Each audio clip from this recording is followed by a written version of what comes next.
Hello friends, welcome and welcome back to my channel Arpita's world. আজ আমি বানাবো শোলা কচুর ঘন্ট।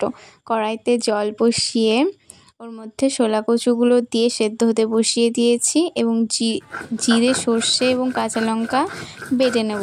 তারপর সেদ্ধ করা শোলা কচুগুলো জল ঝরিয়ে নেব একটা পাত্রে রেখে। এরপর কড়াইতে তেল দিয়ে ওর মধ্যে শুকনো লঙ্কা এবং পেঁয়াজ একটু লাল লাল করে ভেজে নেব। একটু সামান্য লাল লাল করে ভেজে নেব। তারপরে ওর মধ্যে আগে থেকে সেদ্ধ করে রাখা কচুগুলো দিয়ে দেব। তারপর স্বাদ মতো লবণ এবং হলুদ দিয়ে একটু নেড়ে চেড়ে নেব।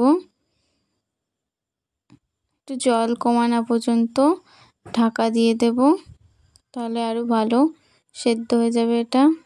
তার আগে মশলা দিয়ে নেব। বেটে রাখা মশলাটা দিয়ে ভালো করে নেড়ে চেড়ে এটাকে একটু ঢাকা দিয়ে রেখে দেব।